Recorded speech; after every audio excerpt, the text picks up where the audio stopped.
Жогорку кеңештеги апта жыйынтыгы менен парламент көрсөтүүсү назарыңыздарда. Саламатсыздарбы? Алгач негизги окуялардан кыскача. Парламент жайкы тынугуга тарады. Сессиялык жыл үчүн отчет берүүгө убакыт келди. 6 чакырылыштагы Кыргыз Республикасынын Жогорку Кеңешинин 1 сессиясын жабык деп жарыялаймын. Өкмөттүн жаңы түзүмү жактырылды. Өз милдеттеримди ак ниет жана берилип аткарууга жана Кыргызстан элине кызмат кылууга ант берем. 3 тилде окутуу демилгеси кыргыз тилинин абалы боюнча маселенин козголушуна себеп болду. Айтып атпайсызбы, 90% бүтүрүүчүлөр кыргыз тилин билиш керек деп атабыз. Депутат табият кырсыгынан жабыркаган аймактан кабар алды. Бала чакабызга зыян тийген жок, аман калдык. Айла жок. Кудай деп отурдук. Жогорку кеңештин жаш меймандарына суроо: мектепти кандай баа менен аяктадыңыз? Эң башкысы болуп алтын сертификатка жеттим. Жогорку кеңештин 6-чакырылышы өзүнүн 1 сессиясын жыйынтыктады. Бул мезгил аралыгында парламент кандай маанилүү мыйзамдарды кабыл алды жана күзгү сессияга кандай пландары бар? Өтүп бараткан аптада Жогорку кеңештин төрагасы Чыныбай Турсунбеков жалпыга маалымдоо каражаттарынын өкүлдөрү менен жолугуп, алардын суроолоруна жооп берди. Жогорку кеңештин төрагасы Чыныбай Турсунбеков 6-чакырылыштагы парламенттин 1 сессиясында кабыл алынган мыйзам долбоорлору тууралуу ондогон жергиликтүү жана эл аралык медианын өкүлдөрүнө айтып берди. Акыркы 2 күндөгү сессияны кошпогондо Жогорку кеңеш 62 пленардык жыйын өткөрүп, 273 мыйзам долбоорун караган. Алардын 157си кабыл алынса, 98-не президент тарабынан кол коюлган. Ар бир күnkү кыймыл аракетибизди, айткан сөздөрүбүздү, жасаган иштерибизди сиздер коомчулукка жеткирип турдуңуздар. Бир сөз менен айтканда, сиздердин көз алдыңыздарда 1 жыл өткөн үчүн сиздер биздин парламенттин иши кандай өткөнүн жакшы билесиздер. Бул албетте биздин парламенттин ачыктыгын, коомго отчеттуулугун көргөзүп турат. Алдыда парламенттин ишин мындан ары да жакшыртуу планы бар дейт Жогорку кеңештин төрагасы. Анын айтымында 2021 жылга чейин Жогорку кеңешти өнүктүрүү боюнча кабыл алынган атайын стратегиянын негизинде иш алып барат. Андагы негизги максат ошол стратегиялык өнүктүрүү программасы аркылуу Кыргызстандагы туруктуу, күчтүү парламент иштеп чыгуу, жаратуу, ал аркылуу ошол парламенттин өкүлчүлүк, мыйзам чыгаруучулук жана ошол мыйзамдардын аткаруусун көзөмөлдөөчүлүк функцияларын толугу менен ишке ашыруу максатын көздөп турабыз. Андай деген менен эл өкүлдөрүнүн ишин сынга алгандар дагы жок эмес. Коомчулук буга чейин депутаттарды өзлөрүнө берилген артыкчылыктардан баш тартуусун талап кылып келген. Журналисттер парламент муну менен кандай натыйжага жетти деген суроолорду беришти. Мына депутаттар көп артыкчылыктардан баш тартты. Коомчулуктун ой пикири кысымы астында деп койсок болот. Ошол учурда бул депутаттардын кесиптик ишмердигине канчалык мындай жакшы же жаман таасирин көрсөттү деген жагын ким ойлонду болду экен. Мынакей бирден жардамчыбыздан баш тарттык, барыңар күбөсүңөр. Кызматтык унаалардан баш тарттык, күбөсүңөр. Бүгүнкү күндө мыйзам кирип 1 окуудан кабыл алынды. Ал мыйзам негизинде көп нерселерден баш тартуу жөнүндө айтылып атат. Бирок ошол эле мезгилде талаш туудурган жерлер бар. Мисалы Жогорку кеңештин үйлөрү бар, ведомстволук үйлөр бар. Ал үйлөрдө сөзсүз түрдө Жогорку кеңеште жеке эле байлар иштеп аткан жок да, үй жайы бар. Жакшылыкка иштеп депутаттык милдетин аткарыш үчүн кээде өзгөчө алыс региондордон келгендерде кызматтык квартира талап кылынат экен. Анан бар турган нерсени жок кылып коюп, кайра дагы алардын шартын жамандатып иштеткенден көрө тескерисинче шартын жакшылап берип иштеткенден өтөр нерсе жок да. Ошого жараша айрым нерселерге карата албетте биз мындай рационалдуу мамиле кылышыбыз керек да. Жөн эле популизм үчүн же уроо ара менен жок кылып салгандан пайда чыкпайт. Андан тышкары депутаттардын парламент жыйынына толук катышпай жатканы басма сөз өкүлдөрүнүн көңүлүн бурган. Ал эми аталган сессия аралыгында элдин нааразычылыгынан улам кабыл алынбай калган мыйзам долбоорлору дагы болгон. Пленардык отурумдарга катышуусу кээде 20 депутат, 30 депутат катышпаган. Биз баарыбыз эле журналисттер көп болуп атабыз.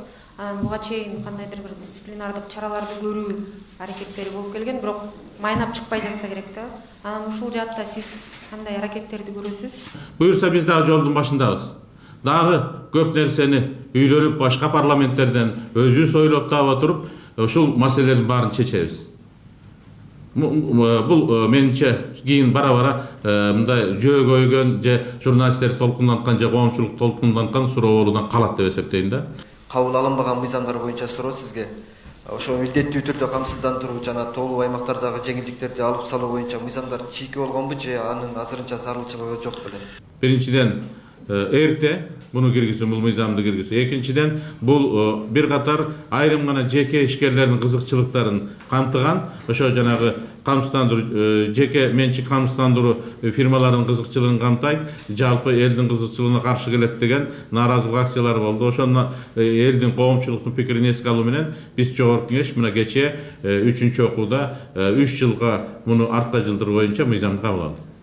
Маалымат жыйында журналисттер Жогорку Кеңеш күзгү сессияны кайсыл маселелерди кароо менен башталаарына дагы кызыгышты. СРУдан келгенден кийин сентябрда Жогорку Кеңеш ишти эмнеден баштайт? Анан алдыда кандай пландар бар? Көп маселелер бар. Чарбалыктагы, мыйзам чыгаруудагы, башка дагы ошолордун баарын үстүнөн иштеп атабыз, ошолордун баарын келгенде улантабыз. Ошентип Жогорку Кеңештин 6-чакырылышы кандай иштеп жатат деген суроолор коомчулуктун бардык катмарын кызыктырып турган кез. Кесиптешим Ибраим Нуракын уулу депутат Төрөбай Зулпукаровду маекке тартып, эмне үчүн соңку учурлары парламентке карата сын пикирлер күч алууда деп сураган. 5-чакырылыштын депутаттары 2013-жылы ушундай бир эмоциональный учурда келген, аларга да сын пикирлер өтө көп болгон. Азыр бүгүнкү күндө мисалы үчүн 6-чакырылышты 5-чакырылыштын депутаттарына салыштырып, анан кийин бүгүнкү 6-чакырылыштын депутаттарына сын пикирлер көбөйүп атат да. Ошондуктан мен ойлойм, ар бир нерсе өз учуру келгенде тарых өз баасын берет да. Ал эми ушул жаңы чакырылышка кирген фракциялар, партиялар шайлоо алдында көптөгөн убадаларды берди эле. Мына 9 ай өттү. Ушул убакыттын ичинде жаңы парламент коомчулуктун күтүүсүн, үмүтүн актай алды деп эсептейсизби? Биринчиден, кандайсыл учурда болбосун өкмөттүн курамын биз түптөп, өкмөттүн структурасын, программасын, ошондой эле составына добуш берип атабыз. Экинчиден, мыйзам чыгаруу укугу бар да. Ошондуктан бизде, мисалы үчүн, азыркы 6-чакырылыштын депутаттары өз ишмердүүлүгүн башташты. Ар бир партия өзүнүн баягы программасына байланышкан маселелер боюнча мыйзам чыгарууларды да баштады да. Ошондуктан бул учуру келгенде бир 5 жылдан кийин ар бир партиядан сурап алганга, мисалы үчүн элибиз шайлоочуларыбыз өзүнүн баягы укугу бар да. Буга чейинки Кыргызстандын Жогорку Кеңешинин түзүмү күчтүү саясий инсандары же болбосо күчтүү чечимдери менен эсте калган. Ал эми 6-чакырылыштын депутаттары эмнеси менен мындай коомчулуктун көзүнө илинди деп ойлойсуз? Күчтүү саясий инсандарды тарых жаратат да. Парламент бул лидерлердин мектеби да. Жаш балдар болобу, ушул жаңы саясатка аралашкан балдар болобу, алар 5 жылдын ичинде өзүн көрсөтүш керек. 1 жылга жакын убакыттын ичинде өзүн көрсөтө албаган азыркы учурдагы эл өкүлдөрүнүн арасынан лидерлер чыгат деп ишенесизби? Эми бул 5 ай, 6 айдын ичинде өзүн көрсөтүү толук кандуу кыйыныраак да. Ошондуктан бул убакыт келип көрсөтөт. Кудай буйруса, бизде азыр жакшы жаш депутаттар бар.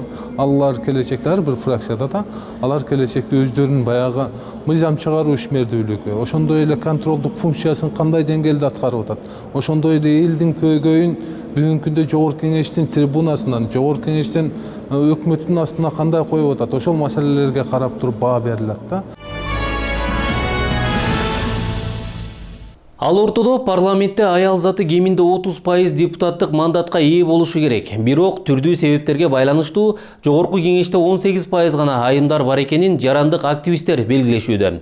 Андыктан эл өкүлдөрү коомдук пикирге кулак салып, кайсы бир фракциядан аял заты кетсе, анын депутаттык мандатын ошол эле саясий фракциянын тизмесинде мүчө болгон айымдарга берүү керек деген мыйзам долбоорун сунушташууда. Кененирээк кийинки материалда. Өз милдеттеримди бүткүл элдин кызыкчылыгында аткарууга, кыргыз мамлекетинин эгемендигин, аймактык бүтүндүгүн жана көз карандысты коргоо. Жогорку Кеңеште аял депутаттардын санын азайтууга жол бербеш керек деген көз караштар эми мыйзам менен дагы бекемделиши ыктымал. Аял киши депутат өзүнүн мандатын тапшырса, балким өкмөткө кетсе да ишке же башка бир себептер менен тапшырса, анын ордуна кийинки ушул тизмедеги саясий партиянын тизмесинде кийинки аял ушул мандатка ээ болот деген биринчи мыйзам. Азыр мына 6-чы чакырылыштын биринчи сессиясында тилекке каршы 5 депутат айым мандатын тапшыргандан кийин алардын ордуна 5 депутат мырзалар келишти. Мына азайып баратат. Ошон үчүн мен ойлойм, бул маанилүү мыйзамдар. Аялдардын парламенттеги орду буга чейин эле шайлоо мыйзамдары менен камсыздалган. Бирок айрыкча 6-чы чакырылыштагы жогорку кеңештин соңку тажрыйбасы көрсөткөндөй, эрежелерге жаңы өзгөрүүлөр талап кылышып жатат. Азыр саясий партиялар өзүнүн тизмесин шайлоого даярдап атканда, ар бир 4-чү позицияга аял кишини коюшот.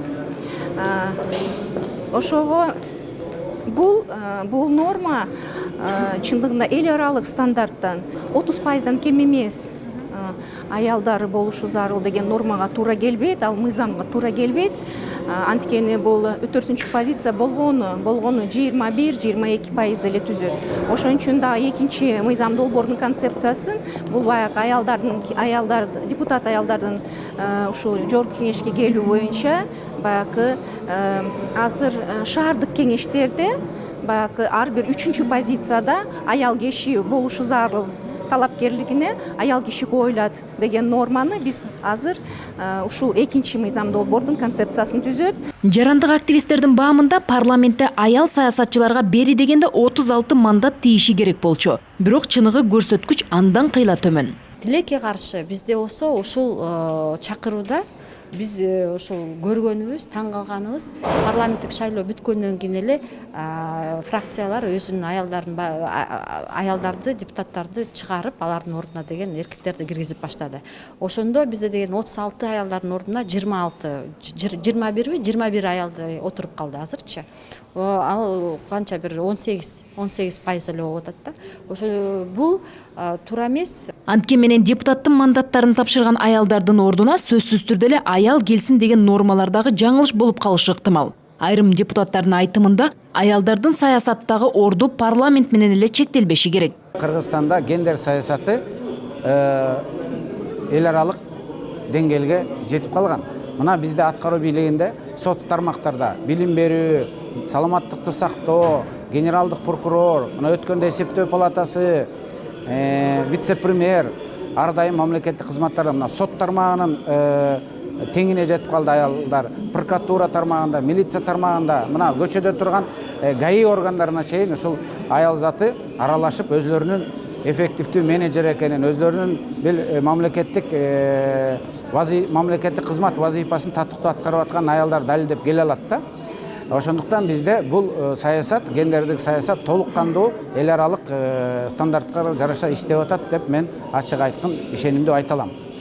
Ал эми ушул парламенттеги гана аялдардын өкүлчүлүгү жанагы мыйзамдагы кетип калган бир үчүлүштүктөр үчүн азыр ушундай бир тенденция болуп атат. Ошондуктан биз мыйзам аркылуу аял заттын ордуна аял заты келет деген бул прогрессивдүү жакшы норма, аялдардын өкүлчүлүгүн сактайт. Жогорку кеңеште азыркы учурда 6 фракциянын ичинен социал-демократтарда аялдардын саны көбүрөөк. Мындай жагдай айрыкча социалдык маселелерге көбүрөөк же теңирээк көңүл бурууга мүмкүндүк берет дешет эл өкүлдөрү.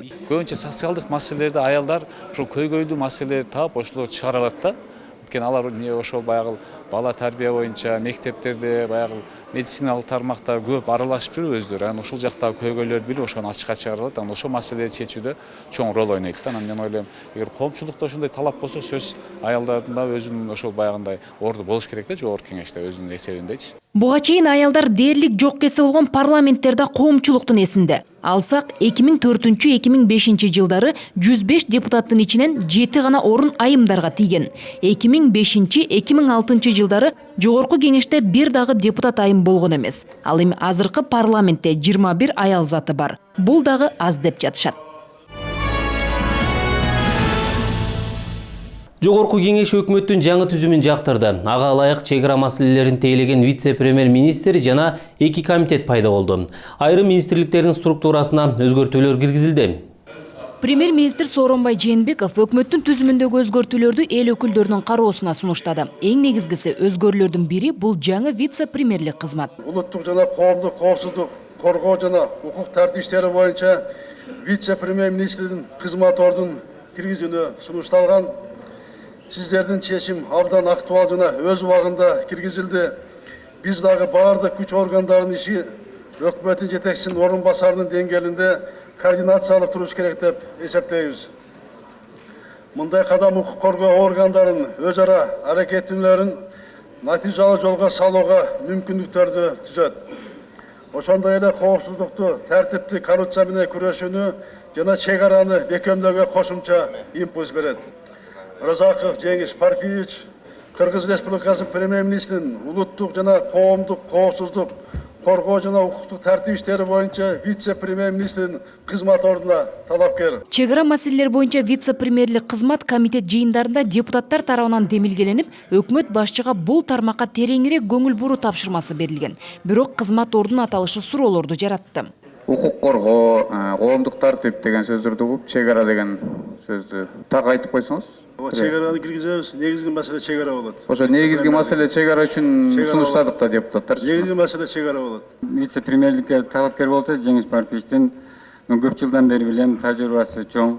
Ички иштер кызматында да иштеген жана коррупцияга каршы күрөшүү, кылмыштыкка күрөшүүгө дагы чоң салымдары чоң. Дагы бир жаңылык байланыш жана маалымат технологиясы, ошондой эле өнөр жай, энергетика жана ген пайдалануу тармагында комитеттердин түзүлүшү болду. Эки агенттигин базасында эки чоң мамлекеттик комитет түзүлдү. Биринчи бул Кыргыз Республикасы мамлекеттик өнөр жай, энергетика жана кен казынасын пайдалануу комитети. Экинчи Кыргыз Республикасы мамлекеттик маалыматтык технологиялар жана байланыш комитети. Талкуунун жүрүшүндө Кыргызстанда бир катар өкмөттөр алмашып, ар бир жаңы премьер-министр ушул сыяктуу өзгөртүүлөрдү киргизет, бирок экономикада олуттуу жылыштар байкалбайт деген сын пикирлер жаады. Ушул 25 жылдык көз карандысыз убагында 24 өкмөт алмашты, 26 премьер алмашты. Мен эмнеге ишенем? Мен сизге ишенем, Сооронбай Шарипович. Сиздин тажрыйбаңызга, билимиңизге, эл менен иштеген адамдык сапаттарыңызга ишенем. Мен ушул жерде эгер иштейм деп өзүнүн программасы болсо, реформатор министрлерге ишенем. Жалпы жонунан парламент өкмөттүн жаңы түзүмүн жана мүчөлөрүн колдоп берди. Вице-премьер жана жаңы дайындалган министрлер президент Алмазбек Атамбаевдин катышуусундагы салтанаттуу жыйында ант кармады. Мен Разаков Жеңиш Парпиевич Кыргыз Республикасынын вице-премьеринин кызматына киришип жатып, өз элимдин Кыргыз Республикасынын Жогорку Кеңешинин жана Кыргыз Республикасынын президентинин алдында Кыргыз Республикасынын Конституциясын жана анын мыйзамдарын ыйык сактоого, өз милдеттеримди ак ниет жана берилип аткарууга жана Кыргызстандын элине кызмат кылууга ант беремин. Берген антымды бузган учурда Кыргыз Республикасынын мыйзамдарына ылайык жоопкерчилик тартууга даярмын.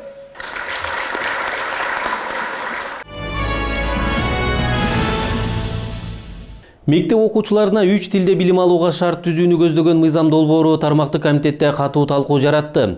Депутат Талант Мамытов демилгелеген документте мектепте кыргыз, орус жана англис тилин окутуу маселеси камтылган. Бирок айрым депутаттар көп жылдардан бери мамлекеттик тилди өнүктүрө албай жатып, 3 тилге өтүүнүн кажети барбы деген суроо салышты. Айрымдары болсо, орус тилин басым пайлы деген маселени козгошуп, кесиптештеринен жеме укту. Комитеттин жыйынынан кыскача көрсөтөбүз. Мамлекетибизде жумуш ордунун аздыгына байланыштуу чет жакка чыгып окуп атышат. Иштеп атышат. Ошол жакта иштешип, өзүнүн үй бүлөсүн сыртта жүрүп багып атышат. Ошондуктан биз бул токтомду кабыл алышыбыз менен биринчи кезекте өкмөткө ушул багытта биздин мектептерде ушул көп тилди үйрөнүү боюнча каржы булактарын таап аныктап чыгышын биринчи кезекте, экинчиден мугалимдерди даярдоо боюнча, ошондой эле материалдарды иштеп чыгуу боюнча тапшырма берип атабыз. 1 ноябрга чейин алар бизге ушул долбоорун алып келсе, сиздер менен жыйында отуруп, талкуулап, анан чечим кабыл алабыз. Эми көп тилди берели деп калыппыз да. Баарын кыйратып бүтүрдүк бизчи. Эми көп тилди билели. Шаарда азыр ары бири орус тилин билет. Анткени жашоо ошондой болуп калды. А кыргыз тилинен качып атат. кыргыз тилин окуй атат. Эмне десе, ошол жердеги билим берген мугалимдер, же болбосо ошол мектептер анткени начар окутат экен деген шылтоо коюп атат. Бул боюнча жыйынтыктуу билим берүү министрлигинин иши көрүнө элек. Буну оңдош үчүн мисалы 2 университет менен Арабаев жана Ожгу менен чогуу 4 факультетте атайын жана языковед боюнча ушу кыргыз тилди жакшылап методикасын өзгөртсүн, окуу китептерди өзгөртсүн деген бир нече иш-чаралар өткөрүлгөн. Бул жерде жыйынтыктарыбыз бар, жакшы. Ушу 4 факультетте 2 жылдан бери жана биринчиден азыр иштеп аткан мугалимдердин квалификациясын көтөрүү. Экинчи, азыр мына окуп аткан бакалаврлар жаңы предметтик стандарт менен окуп атат деген маалыматыбыз бар. Мне не хочется верить, что, Садыкшер, вы лично выступаете против изучения русского языка, но... Бир тилден көп тилге өтүү өзү керек нерсе. Бирок Садыкшер мырза, сиз эмне себептен мынчалык орус тилине каршы пикириңизди билдирип жатасыз? Керек болсо жетишкен Америка Кошмо Штаттарында деле орус тилин окуп үйрөнүп келишет. Мен белгилеп айткым келет. Качан гана коомчулуктун жашоосу жакшы жакка өзгөргөндө тил өнүгөт. Көп тил үйрөнүү үчүн убакыт керек. 3 тилде сүйлөө керек, бирок аны бирдей багытталып кетүү зарыл. Мен министрдин сөзүнө кошулам. Билимдүү, алгачкы иретте мугалимдерди тандоо зарыл. Атайын тил үйрөтүүнүн ыкмасын ойлоп чыгып, жаңы ыкмалар менен иштей баштаса жакшы болмок. Мен талап кылат элем, кыргыз тилин орус тилдүү мектептерде баштасаңар. Образование сейчас у нас это здорово, но пока еще это невозможно. ЮНЕСКО кыргызов включил как уничтожающая нация, которая потеряет свой язык. Вот о чем речь. И правильно растолкуйте мои слова, уважаемые мои коллеги. Никто не против ни русского, никто не против английского, русского тоже. В городе мы сами знаем, сама среда воспитывает так, что все хорошо знают русский язык. Но беда в том, что в кыргызском языке они не могут говорить. И как можно это представить, что произойдет, если через 50 лет никто не будет разговаривать на кыргызском языке, тогда придется поменять название республики. Тил маселесине келгенде, тилимди узартпасам, ал тилди кесип чыгыш керек да. Урматтуу кесиптешим Евгений Григорьевна, сиз ачуу калтырдыңызбы, билбейм, ушу тил маселесине келгенде эле баягы бир багытта кетип каласыз да. Ар ким эле өзүнүн тилин эмес. Ошо сиз аябай орус тилине камкордук көрүп, ушунчалык ачуу калтырып, ачуу сөздөрдү айттыңыз. А бизде кыргыз тилине мына 2-3 эле киши күйүп атабыз да. Министрге туура сүйлөп берип атат. Анан экинчиден эми баяндама чыгып өтөйүн.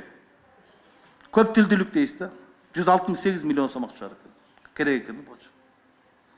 Көтөрө алабы бюджет? Биз мамлекеттик тилге 12 миллион сом бөлөбүз. Көп тилдүүлүккө 168 миллион сом бөлүп атабыз. Кана калыстык. Биз ошол боюнча ошол каржы булактарын аныктап чыккыла деп өкмөткө тапшырма берип атабыз. Ошол нерсеге комитетке дагы айтсак, сразу кабыл алып берели десек, бул убакыт керек экен аныктап чыкканга. Мугалимдерди, адистерди даярдаганга, жанакы окуу жанакы программаларын даярдаганга, китептерди. Анан ошол финансированиясын кошуп убакыт керек экен. Болжол менен где-то бир 600 миллион сомдон ашык кетет экен жылына. Бул реалдуу ошол кыргыз тилин 90%-га, орус тилин 70%-га жана башка чет тилди 40%-га үйрөтүүгө жумшала турган каражат. Анан азыр өкмөткө тапшырма берип атабыз. Бизге 1-ноябрга ушул боюнча маалымат бергиле. Каражат боюнча жана аталган маселелер боюнча деп тапшырма берип атабыз. Орус тилге эмне каршысыңарбы депчи. Сиз Кыргызстанда туруп, сиз анда эмне кыргыздарга каршысыз? Мен ушуга түшүнбөйм да, постоянно ушу тил маселеси болгондо эле ушундай каршы көтөрүлүп чыгасыз да.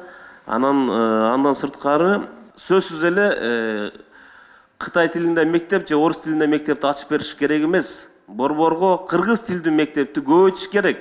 Болду. Эмнеден коркуш керек? Коркпош керек. Ачыш керек. Тилди билгендер башка тилди үйрөнүп алат, биле турган адамдар.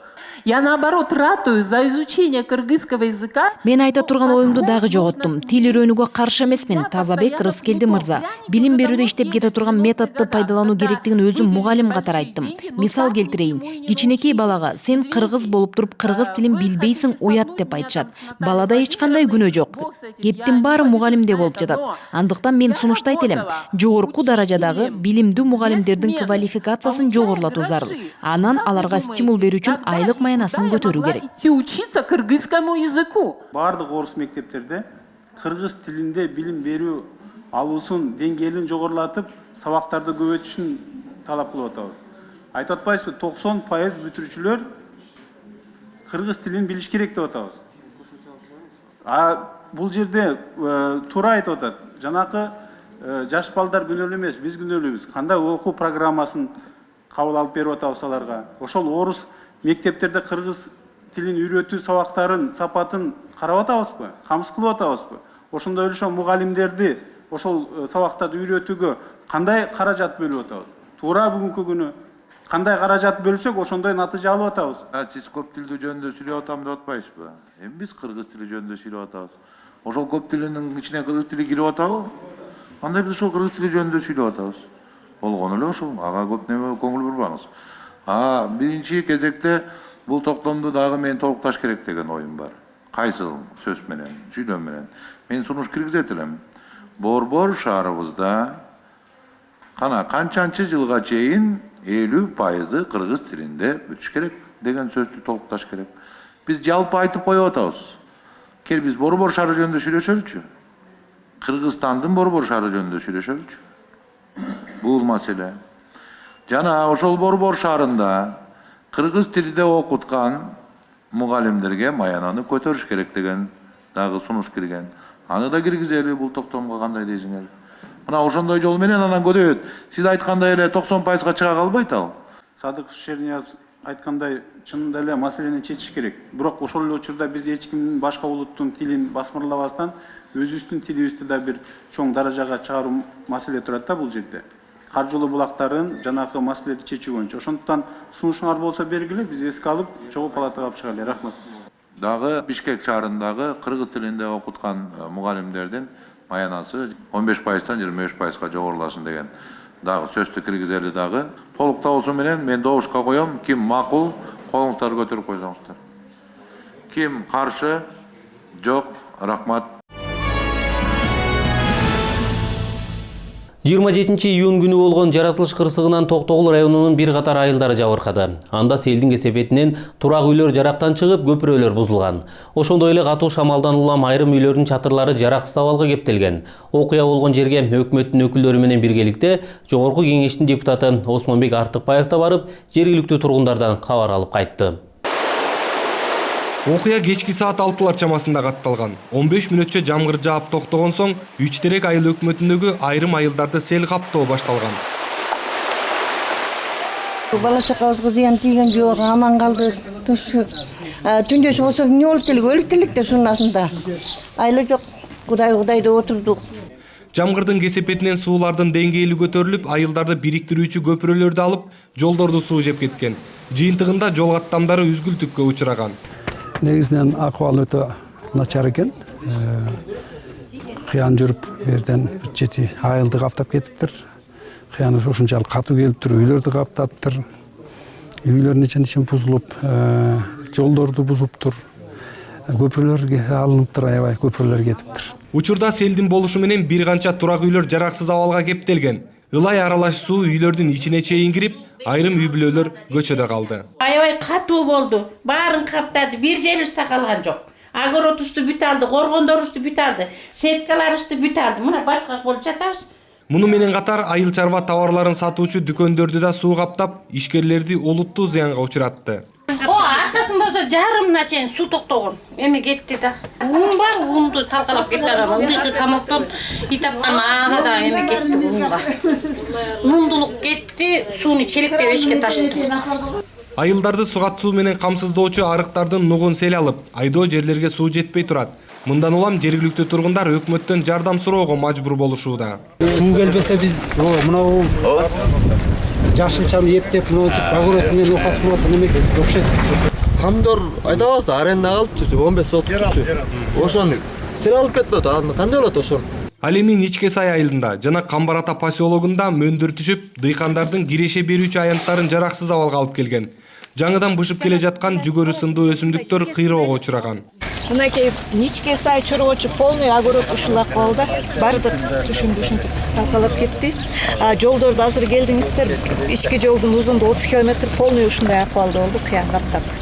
Мөндүрдүн түшүүсү катуу шамал менен коштолуп, айрым үйлөрдүн чатырларын учуруп кеткен. Табияттын мындай сыноосуна туш болгон элеттиктер жардамга муктаж экендигин жашырышпайт. Мен өзүм экинчи группа инвалидмин. Бул эки кызым, буна чоң кызым, тиги кичинекей кызым. Ошо экөөнү багып өктөп жашап аткам. Бир маал деле ошо айланып учуп келели бияка эметти. Калгалардан өйдүлө ошо жака түштү да, полный эметипчи. Айыл өкмөтү 5000 сом акча берет. Биздин урматтуу акимибиз 5000 сом акча берет. 5 жанагы өртөтчүгүч адам берет, силерге чырып курганга жардам берет. Макулбу? Рахмат сизге. 10 000 сом акчасы. Сиздерге рахмат ушинтип келип койгонуңузга. Учурда өкмөт тарабынан ыкчам аракеттер көрүлүп, кырсыкка учураган аймактарды калыбына келтирүү иштери жүргүзүлүп жатат. Жумуштар башталды, өзүңүздөр көрдүңүздөр, уже ички чарбалык жолдор тазаланып бүтүп калды. Каналдарга эртеден баштап техникалар азыр тартылды. Шаардан өзгөчө кырдаалдар министрлигинен, Минтранстан бар жоктон техникалар тартылып уже иштей башташты азыр. Табият кырсыгынан улам келтирилген чыгымдар такталууда. Ал эми жергиликтүү тургундардын суроо талаптары жогорку кеңеш тарабынан көзөмөлдөнүп турмакчы. Жогорку кеңештин агрардык саясат, суу ресурстары, экология жана регионалдык өнүктүрүү боюнча комитетинин жыйынында Өнүгүү прогресс парламенттик фракциясынын кайрылуусу жана республикадагы эпизодиялык жагдайдын абалы, Евразиялык экономикалык бирликке кошулуу боюнча милдеттемелерди аткаруу жөнүндө маселе каралды. Кененирээк кийинки материалда. Комитет жыйынында Кыргыз Республикасынын өкмөтүнө караштуу ветеринардык жана фитосанитардык коопсуздук боюнча мамлекеттик инспекциянын директору өлкөдөгү ветеринардык абал боюнча кеңири маалымат берди. Мыйзам актыларын баса оңдоп атабыз, азыр кодекс жазып атабыз. Малдын ден соолугу жана тамак аш коопсуздугу деген. Анан экинчи стратегиялык өнүгүү планын жазып атабыз. Биринчиси суроо өткөн 12-жыл. Ал эми ветеринардык мыйзамга болсо мына Мирлан Сакбекович аркылуу өзгөртүүлөрдү кийирип атабыз. Биздин ветеринардык кызмат шайкеш келет дегенди таанытышыбыз керек, ошого аракет кылышыбыз керек. Совет бийлигинен кийин Кыргызстанда бир да ветеринар мамлекеттин каржылоосунда калган эмес. Андыктан бүгүнкү күндө жеке ветеринарларга көбүрөөк басым жасалууда. Биз ошолорго ыйгарым укуктарды территориясы менен, жоопкерчилиги менен берип атабыз. Бул биз ойлоп чыккан жаңы нерсе эмес, бул дүйнөлүк жол. Дүйнөлүк практика ошондой. Жанагы ветеринар өзүнүн территориясы болгондон кийин бул патент менен иштейт. Азыр патентке өткөн ветеринарлар өкмөткө акча төлөйт патентке. Андан сырткары жана өзүнүн күчүн сатып, өзүнүн баягы услугасын көрсөтүп, акчасын өзү дагы жанын багыш керек. Бул бекер мамлекетке күч келтирген жок да, бюджетте отурган жок. ЭАЭП тарабынан коюлган дооматтардын ар бирине өз тармактары боюнча жумуштар аткарылып келет. Бирок айыл чарба өндүрүмдөрүн экспорттоодо кыйынчылыктар бар. Эл өкүлүнүн пикиринде товарга көзөмөл кылуучу борборлоштурулган лабораторияларды эртелетип куруу кажет. Централизованный бир лаборатория салмайын, бизде жокта эттер, мисалы продукция, сүт ошондой эле бөлөк продукция өтпөйт. Ошону эртелетип мындай салбасаңар болбойт да. ЭАЭП талаптарына жараша малдарды идентификациялоо программасы башталган. Учурда алгачкы этаптар жүргүзүлүп жатат. Тиешелүү мыйзамда малдын кулагына тагылуучу биркалар биринчи жолкусунда бекер таркатылары айтылган. Депутат Дастан Жумабеков бул жааттагы мыйзамдын аткарылышына кызыкты. Бизде элге барганда ошондо айтканбыз. Малга биринчи берилип аткан биркалар бекер болот дегенбиз. Элдер ошондо барып, толкунданган эл ошондо барып туруп көнгөн ушул мыйзамга. Биз коомчулук менен катыш дегенбиз ошондо. Эми азыр сиздин айтымыңыз боюнча биркаларды коюлган малга элден алат экенбиз. Идентификация өтөрү менен эле жеке тарап малын коюн жетелеп чек арадан өткөрө албайт деп баса кесе айтсак болот, туурабы? Ошондой ишендирип келгенбиз. Азыр реестрден өткөн гана чарбалар аркылуу өткөнгө шарт түзүлөт экен демек. Анда жалпы Кыргызстан боюнча идентификация кылуунун кандай кажети бар? Жыйында депутаттар тарабынан коюлган маселелерди тапшырма катары белгилөө, өлкөдөгү ветеринариялык абал боюнча маалыматты эске алуу керектиги айтылды. Апта ичинде мындан башка дагы көптөгөн маселелер жогорку кеңештин талкуусунда болду. Алар тууралуу апта хроникасынан көрүп алалы. 27 июнь дүйшөмбү бюджет жана финансы боюнча комитети жергиликтүү өз алдынча башкаруунун аткаруучу органдарын шайлоо тутумун өркүндөтүү максатында иштелип чыккан жергиликтүү өз алдынча башкаруу органдарына шайлоолор жөнүндө мыйзам долбоорун карады. транспорт, коммуникациялар, архитектура жана курулуш боюнча комитеттин мүчөлөрү 27 июнда Ысык көлгө болгон иш сапарынын жыйынтыгын өкмөттүн мүчөлөрү менен биргеликте талкуулашты. Социалдык маселелер, билим берүү, илим, маданият жана саламаттык сактоо боюнча комитет билим берүү жөнүндөгү мыйзамга сунушталып жаткан өзгөртүүлөрдү экинчи окууда жактырды. Төрага Чыныбай Турсунбеков Америка Кошмо Штаттарынын Кыргызстандагы атайын жана толук ыйгарым укуктуу элчиси Шейла Голднини кабыл алды. Тараптар эки жактуу кызматташтык маселелерге жана парламенттер аралык байланыштарга тиешелүү маселелерди талкуулашты. Төрага ошондой эле Пакистандын Кыргызстандагы атайын жана толук ыйгарым укуктуу элчиси Кази Хабиб Ур Рехманды кабыл алды. Анда эки өлкө парламентинин демократияны андан ары бекемдөө жаатындагы жетишкендиктер жана анын келечектери тууралуу пикир алышты. 28 июнь, шейшембе, эл аралык иштер, коргоо жана коопсуздук боюнча комитет көз карандысыз мамлекеттердин шериктештигине катышуучу мамлекеттердин аймактарында биргелешкен ыкчам тергөө топторду түзүүнүн тартиби жана алардын иши тууралуу макулдашууну 3-чү окууда жактырды. Конституциялык мыйзамдар, мамлекеттик түзүлүш, сот укуктук маселелер жана жогорку кеңештин регламенти боюнча комитет жумушчу топ тарабынан мамлекеттик сыйлыктар менен сыйлоо мамилелерин тариздөө, сыйлыктардын укуктук макамын аныктоо максатында иштелип чыккан мамлекеттик сыйлыктар жөнүндө мыйзам долбоорун экинчи окууда жактырды. Төрага Чыныбай Турсунбеков Германиянын Кыргызстандагы атайын жана толук ыйгарымдуу элчиси Петер Шольцты кабыл алды. Жолугушууда тараптар эки жактуу мамилелерди өнүктүрүүнүн келечеги жана парламенттер аралык диалог маселелерин талкууга алып, эл аралык актуалдуу көйгөйлөр тууралуу пикир алышты. 29 июнь шаршемби банктык аманаттарды коргоо жөнүндө Кыргыз Республикасынын мыйзамына өзгөртүүлөрдү киргизүү тууралуу мыйзамдын долбоорун парламент кабыл алды. Суга тайдоо жерлерин жарактуу жерлерден башка категорияларына жана түрлөрүнө которууга мораторий киргизүү жөнүндө мыйзамга өзгөртүү киргизүү тууралуу мыйзамдын долбоорун жактырды. Кыргыз Республикасынын өкмөтү менен Кувейт мамлекетинин өкмөтүнүн ортосундагы инвестицияларды колдоо жана өз ара коргоо тууралуу макулдашууну ратификациялоо жөнүндө мыйзамдын долбоору колдоо тапты. Айыл чарба багытындагы жерлерди башкаруу жөнүндө мыйзамдын долбоору экинчи окууда кабыл алынды. Массалык маалымат каражаттары жөнүндө Кыргыз Республикасынын мыйзамына өзгөртүүлөрдү киргизүү тууралуу мыйзамдын долбоору биринчи окууда жактырылды. Депутат Жанарбек Акаев Швейцариянын Женева шаарында пресс-конференция өткөрдү. Мындай иш-чаранын негизги максаты күз айларында өтүүчү дүйнөлүк көчмөндөр оюндары жөнүндө маалымат берип, европалыктарды турист катары Кыргызстанга чакыруу болду. Жанарбек Акаев Кыргызстан туризмге ылайыктуу өлкө экенин айтып, жыл сайын туристтердин саны өсүп жатканын белгиледи. 30 июнь бейшемби парламентте КСДП саясий партиясынын тизмеси боюнча жаңыдан депутат болуп келген Максатбек Эгембердиев ант берди.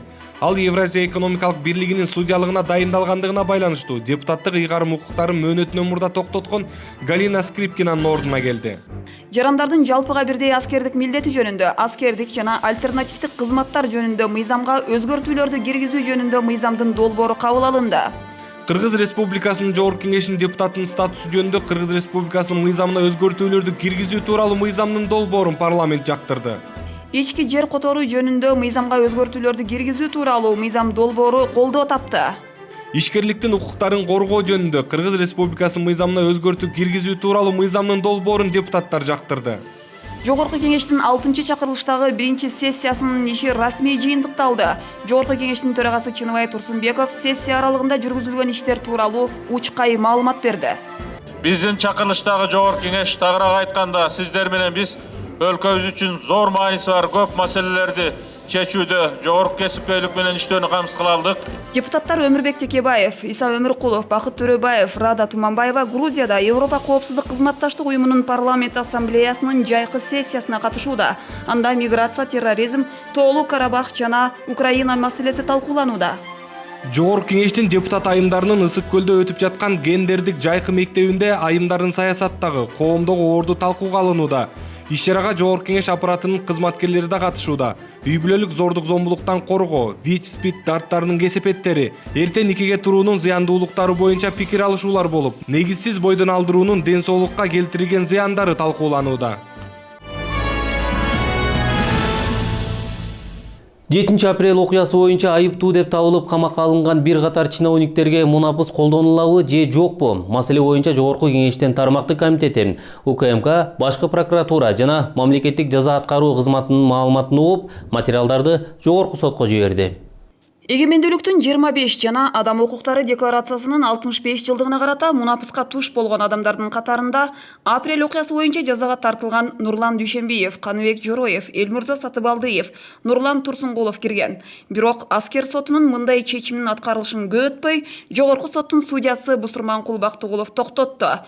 Башкы көзөмөл органы билдиргендей, мунапыс тууралуу мыйзамга ылайык 304 берене менен айыпталган адамдарга гумандуулук көрсөтүлбөйт. Суталинов Мурат Абдыбекович, Темирбаев Нурлан Токтосунович, Дунганов Данияр Асангазович и другие осужденные. Нурланбек Дүйшенбиев, Каныбек Жороев, Элмурза Сатыбалдыев жана Нурлан Турсункулов апрель окуясына күнөөлүү деп табылып, 10 жылга эркинен ажыратылган жана мүлкү конфискацияланган.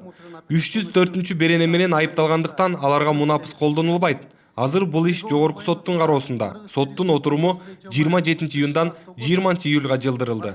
Подсудимых Жолдашалиева Алмазбека Момуковича. Аты аталган айыптуу адамдар ушул тапта УКМКнын тергөө абагында. Улуттук коопсуздук комитетинин төрага орун басары Дүйшенбек Чоткараевдин айтымында, аларга амнистия колдонуу тууралуу соттун чечими 16 июнда келип түшкөн. Сразу же мы отправили в ГСИН. Биз мамлекеттик жаза аткаруу кызматына мунапыс берилгендердин жаза өтө мөөнөтүн эсептеп карап берүүсүн өтүнүп кат жибергенбиз.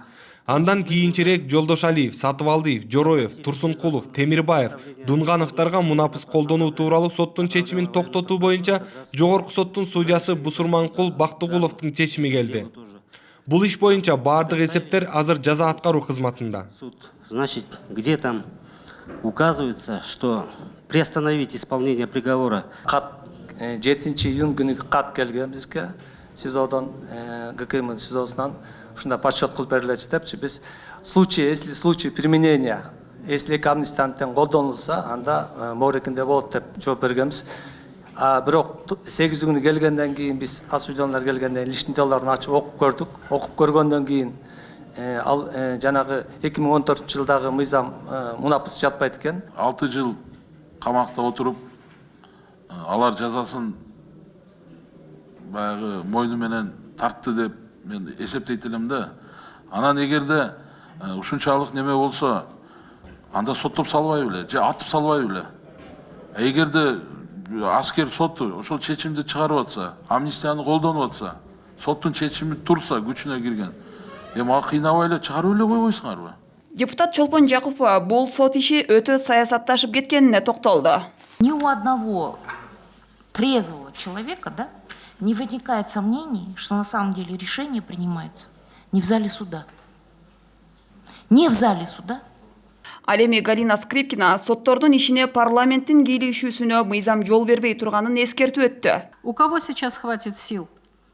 Средств, способностей. Эгер жогорку сот мунапыс берүүнү токтотуп жатса, аскер сотунун чечимин ким аткармак эле? Аларга мунапыс береби, жокпу, маселеге жогорку сот өзү чекит койсун. Биздин комитет катарында соттордун ишине баа берүүгө жана аларга көрсөтмө берүүгө укуктарыбыз жок. Мы вот сейчас ребят отпускаем, и все, пусть идут до вынесения решения. Бул арада Улуттук коопсуздук комитети аскер сотунун мунапыс берүү тууралуу чечим чыгаруусунда коррупциялык жагдайлар болушу ыктымал деген маалымат текшерилет жана соттор кеңешине өткөрүлүп берилет деп билдирди. Мамлекеттик сыйлыктары мыйзам долбоору четке кагылды. Мыйзам долбоорунда сунушталган 7 баласынын бири кылмышкер болуп чыкса, энеге баатыр эне наамы берилбейт деген беренеге эл өкүлдөрүнүн басымдуу бөлүгү каршы болушту. Көп бала төрөп түйшүгүн тарткан эне бир баласын начар чыкканы үчүн сыйлыктан кур калбашы керек. Мындай пикирди карманган эл өкүлдөрү мыйзам долбоорунда көп балалуу эненин укуктары жүйөсүз чектелип жатканын айтып, бала үчүн өмүр бою эне жооп бербеши керек деди. Кайсы эне кылмышкерди тарбиялайт? Кайсы эне мен балам кылмышкер болуп калсын дейт? Бир дагы эне антип айтпайт да. Ошон үчүн бир дагы аргументиңер болбой атпайбы? Эгерде бүгүн бир аргументти айтсаңар, балким биз дагы угуп ынанат элек. Айтсаңыздар эгерде болсо аргументтер. 18 жашка чыккан Кыргызстан жараны ал өз алдынча өзүнүн тагдырын жана башка кадамдарын акылуу.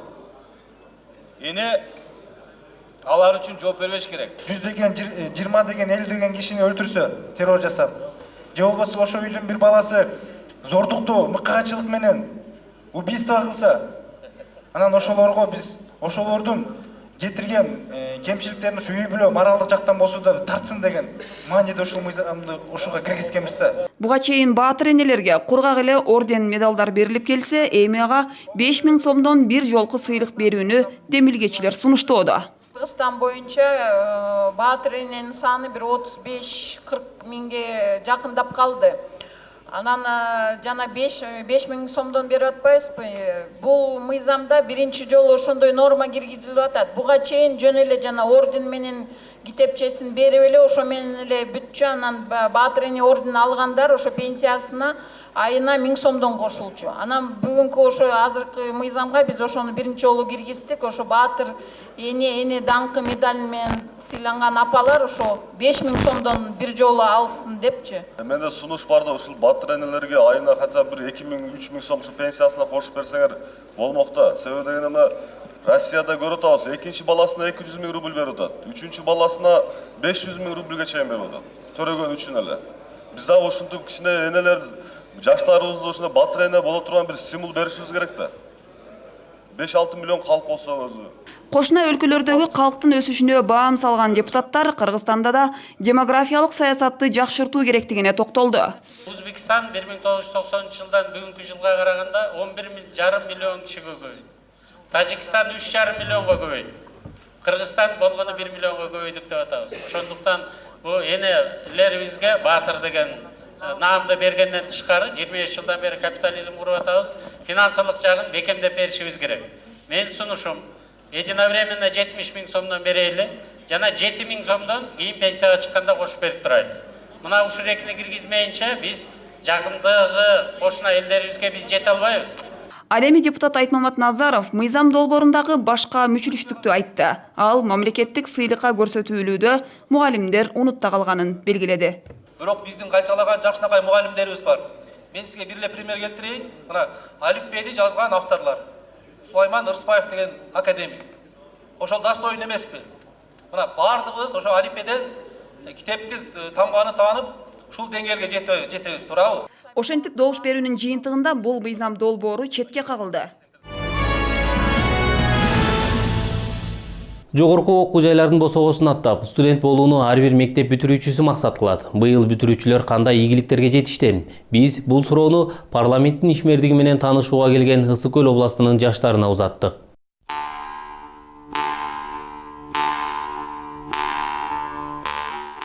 Мен быйыл ОРТден жакшы балл алдым, өлө кубанычтамын ошого.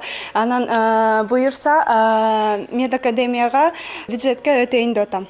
Быйылкы ийгиликтерим ошо эң башкысы болуп алтын сертификатка жеттим.